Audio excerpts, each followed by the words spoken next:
आज 28 नवंबर है, दिन शुक्रवार। आइए जानते हैं बिहार की 30 फटाफट बड़ी खबरों को। और इस न्यूज को आप किस जगह से देख रहे हैं, हमें कमेंट बॉक्स में जरूर बताएं। शिवान में ज्वेलरी शॉप से 5 मिनट में 30 लाख रुपए की लूट कर ली गई। बाइक से आए 6 अपराधियों ने फिल्मी स्टाइल में गोलियां चलाई और लूटपाट करने के बाद मौके से फरार हो गए। गया जी में एक युवक की हाथ पैर बांधकर गोली मारकर हत्या कर दी गई। बताया जा रहा है कि उसने गर्लफ्रेंड को भगाकर शादी की थी और प्रेमिका से मिलने गया था। उसके कनपट्टी और गर्दन में गोली मारी गई है। गिरिराज ने कहा कि राबड़ी आवाज किसी की बपौती नहीं है, अगर खाली नहीं किया गया तो पुलिस एक्शन लेगी। इस पर आरजेडी ने प्रतिक्रिया देते हुए कहा कि लालू जी को बंगले से कोई नहीं निकाल सकता। नवादा में एक थाने के अंदर एक लाश मिलने के बाद हंगामा मच गया। बताया गया कि मृतक का सिपाही की बहन से अफेयर था और उसे एक दिन पहले पुलिस ने गिरफ्तार किया था। घटना के बाद लोगों ने थाना घेर लिया, सड़क जाम कर दी और तोड़फोड़ की। आरजेडी विधायक चंद्रशेखर पर मजदूर को थप्पड़ मारने को लेकर एफआईआर दर्ज कराई गई है। सोनू निगम ने विधायक पर मारपीट और गाली गलौज का आरोप लगाया है। डीजीपी ने बताया कि 1600 माफियाओं की लिस्ट तैयार कर ली गई है और बस ऑर्डर का इंतजार है। उन्होंने कहा कि कॉलेज और स्कूल के बाहर स्कूटी से पुलिस निगरानी करेगी और छेड़खानी करने वालों की खैर नहीं होगी। समस्तीपुर में 2 नवजात बच्चियों को लाइटर से जलाने का वीडियो सामने आया है। आरोपी उन्हें पॉलिथीन में लेकर आया और कूड़े के ढेर में फेंक कर आग लगा दी। मुजफ्फरपुर में बुलडॉग के हमले में एक बच्चे की मौत हो गई। कुत्ते ने उसके सिर की चमड़ी नोच ली और लगभग 5 मिनट तक उसे खेत में घसीटता रहा। बताया गया कि भारत में बैन बुलडॉग को सोनपुर मेले से खरीदा गया था। आरा में अवैध निर्माण पर नगर निगम ने बुलडोजर चलाया। प्लास्टिक शेड और सामान को जब्त किया गया और 4 दुकानदारों पर जुर्माना लगाया गया। लखीसराय के एक निजी क्लिनिक में प्रसूता की मौत के बाद हंगामा हो गया। इलाज में लापरवाही का आरोप लगाते हुए परिजनों ने डॉक्टर और स्टाफ के फरार होने का आरोप लगाया और जांच की मांग की। जमुई के नवीनगर में 2 गुटों के बीच मारपीट हो गई, जिसमें एक युवक घायल हो गया। आरोप है कि टाउन थाना चालक पर नशे की हालत में हमला किया गया और विवाद 4 व्हीलर को लेकर हुआ। बिहार चुनाव में हार को लेकर आरजेडी दूसरे दिन भी मंथन कर रहा है। तेजस्वी यादव दिल्ली के लिए रवाना हुए और पटना एयरपोर्ट पर उन्होंने मीडिया से दूरी बनाए रखी। जहानाबाद में एटीएम कार्ड बदलकर खाते से 40,000 रुपए उड़ा लिए गए। साइबर फ्रॉड ने इस घटना को अंजाम दिया और इसकी शिकायत दर्ज कराई गई। भागलपुर में एक परीक्षा केंद्र पर परीक्षार्थियों से गहने और जूते उतरवाए गए। कई परीक्षार्थी नंगे पांव ही अंदर गए। जीविका एरिया कोऑर्डिनेटर की परीक्षा कड़ी सुरक्षा के बीच संपन्न हुई। बिहार में कल का मौसम सामान्य बने रहने की संभावना है। कई जिलों में न्यूनतम तापमान में गिरावट होगी और सुबह शाम हल्की ठंड महसूस की जाएगी।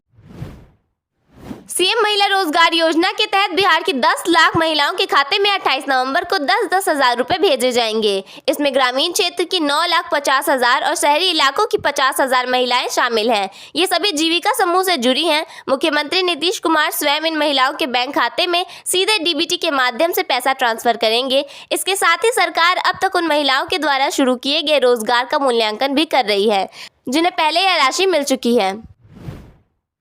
डिजिटल सुरक्षा मजबूत करने के लिए शुरू किया गया भारत सरकार का संचार साथी टूल तेजी से भरोसा जीत रहा है। यह IMEI नंबर से चोरी या खोए मोबाइल की लोकेशन ट्रैक करता है, जिसका उपयोग पुलिस और आम लोग दोनों कर रहे हैं। अक्टूबर 2025 तक बिहार में 6,131 मोबाइल बरामद हुए।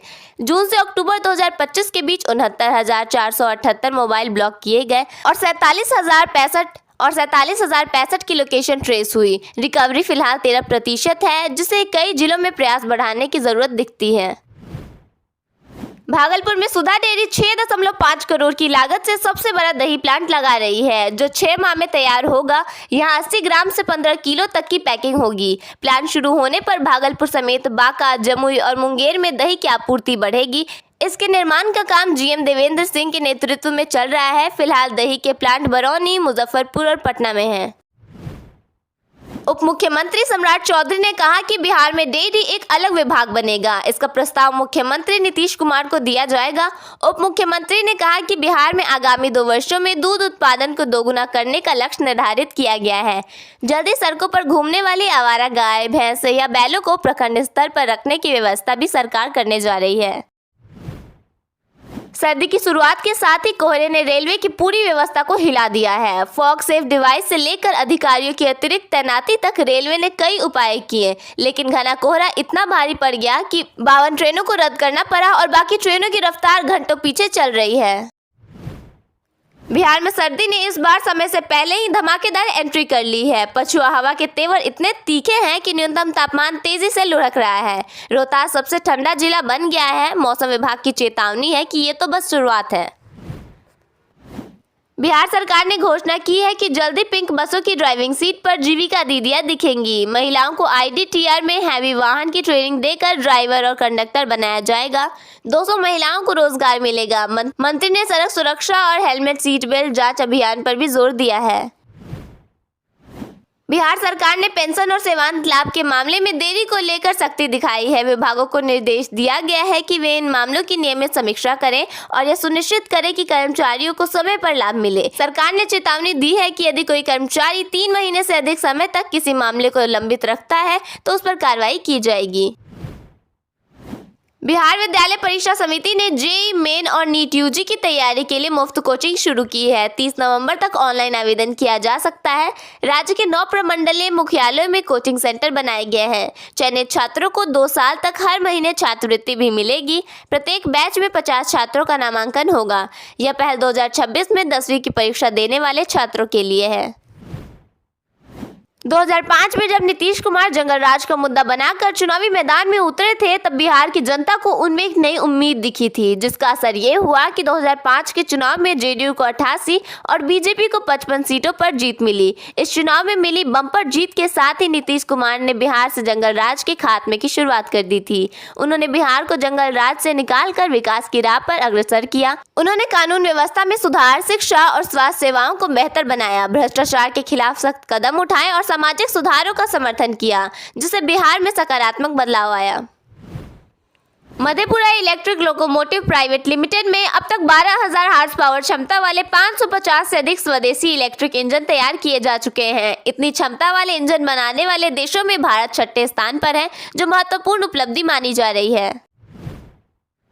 पटना के एक सरकारी विद्यालय में नशेड़ियों का कब्जा होने से स्थिति गंभीर हो गई है। परिसर में सुई और दवाइयां बिखरी रहती हैं, जिसके कारण कई बच्चों ने स्कूल छोड़ दिया है। स्थानीय लोगों ने बताया है कि शाम होते ही विद्यालय नशेड़ियों का अड्डा बन जाता है। सुरक्षा की कमी के कारण बच्चों का भविष्य खतरे में है।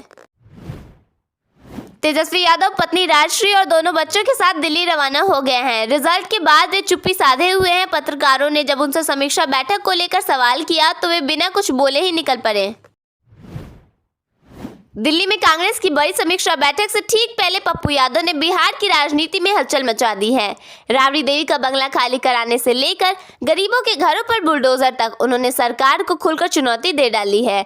पप्पू यादव ने चुनाव आयोग की कार्यप्रणाली पर भी सवाल उठाए हैं। उनका कहना है कि वोटिंग से लेकर नतीजों तक कई स्तरों पर गंभीर अनियमितताएं हुई हैं, जिन्होंने चुनावी प्रक्रिया की पारदर्शिता पर सवाल खड़े किए हैं। पर्यटन को नई ऊर्जा देने के उद्देश्य से बिहार सरकार ने 2 अत्याधुनिक लग्जरी कैरावैन चंडीगढ़ से मंगाए हैं। प्रदेश के पर्यटन विभाग का दावा है कि यह सिर्फ एक वाहन नहीं बल्कि मूविंग 5 स्टार होटल है, जिसमें सफर करने वाले यात्रियों को होटल जैसी सभी सुविधाएं मिलेंगी। किराया 75 रुपए प्रति किमी तय किया गया है और 250 किलोमीटर की अनिवार्य दैनिक यात्रा के हिसाब से यात्रियों को प्रतिदिन करीब 20,000 रुपए खर्च करने होंगे। मुजफ्फरपुर शहर की यातायात व्यवस्था को सुगम बनाने और जाम से मुक्त करने के लिए डीएम के निर्देश पर पिछले शुक्रवार से जिला और निगम प्रशासन की टीम लगातार अतिक्रमण हटाओ अभियान चला रही है। इस दौरान 100 से अधिक अवैध संरचनाओं को ध्वस्त किया गया, लेकिन टीम के जाते ही स्थिति फिर जस की तस हो जाती है। अवैध कब्जा हटाने के बावजूद फुटपाथी दुकानदारों के साथ साथ स्थायी दुकानदार भी अतिक्रमण खाली नहीं कर रहे हैं। ये दुकानदार अपनी दुकान से बाहर 3 से 5 फीट तक सामान सजाकर रखते हैं। मुजफ्फरपुर जिले में डेंगू का संक्रमण लगातार फैल रहा है। सोमवार तक डेंगू के 107 मामलों की पुष्टि हो चुकी है। स्वास्थ्य विभाग उपचार तो कर रहा है, लेकिन फॉगिंग और लार्वा नियंत्रण की धीमी रफ्तार से हालात बिगड़ने का खतरा बढ़ गया है। गया जिले के मोहनपुर प्रखंड की केवला पंचायत में नल जल योजना पूरी तरह विफल हो गई है। 20,000 से अधिक आबादी वाले इस पंचायत के किसी भी वार्ड में नल जल योजना चालू नहीं है, जिससे ग्रामीणों को पानी के लिए भी संघर्ष करना पड़ रहा है। ग्रामीणों ने सरकार से योजना को दुरुस्त करने की मांग की है, ताकि पेयजल संकट से बचा जा सके। मुजफ्फरपुर जिले में साइबर अपराधियों की जड़ें गहरी होती जा रही हैं। हर माह जिले में औसतन 411 लोगों को डिजिटल लुटेरे अपना शिकार बनाकर 2.5 करोड़ रुपए लूट रहे हैं। 10 महीने के भीतर जिले के 4,128 लोग साइबर फ्रॉड का शिकार हुए हैं। उनके खाते में सेंधमारी करके 25 करोड़ 60 लाख रुपए की ठगी कर ली गई। मुजफ्फरपुर के एमसीएच में एनेस्थीसिया डॉक्टर ड्यूटी बीच में छोड़कर घर चले गए, जिससे गंभीर मरीज का ऑपरेशन रुक गया और परिजनों ने हंगामा किया। सुप्रीडेंट ने डॉक्टर को वापस बुलाया और कहा कि ड्यूटी में लापरवाही करने वाले कर्मियों पर सख्त कार्रवाई होगी। मुजफ्फरपुर में साइबर अपराधियों ने टेलीग्राम ग्रुप के जरिए एक छात्र संजीत कुमार से ज्यादा कमाई का लालच देकर 4 लाख रुपए ठग लिए। 13 नवंबर को उसे एक ग्रुप में जोड़कर कॉइनबेस वेबसाइट पर आईडी बनवाई गई और गूगल मैप रिव्यू वाला टास्क देकर हर स्टेप का स्क्रीनशॉट मांगा जाता था। छठे स्टेप से पैसे ट्रांसफर कराने लगे और हर बार ज्यादा रिटर्न का झांसा देते रहे। यूपीआई से पैसे मंगवा कर कहा गया कि राशि कॉइनबेस वॉलेट में है और 80 कॉइन पूरे होने पर निकासी होगी। रकम बचाने के चक्कर में छात्र लगातार नए टास्क लेता गया और 4,02,188 रुपए गवा बैठा। बाद में ठगों ने 3.32 लाख रुपए और मांगने लगे। बात पता चलने पर परिजनों ने 22 नवंबर को नेशनल साइबर क्राइम पोर्टल पर शिकायत दर्ज कराई। बिहार सरकार जल्द ही राज्य के माफियाओं की संपत्ति जब्त करने जा रही है। सरकार की ओर से इसके लिए प्रयास शुरू कर दिए गए हैं। दिल्ली जाने के क्रम में पटना एयरपोर्ट पर पत्रकारों से बातचीत करते हुए बिहार के पुलिस महानिदेशक विनय कुमार ने कहा कि सरकार ने करीब 400 माफियाओं की सूची तैयार की है।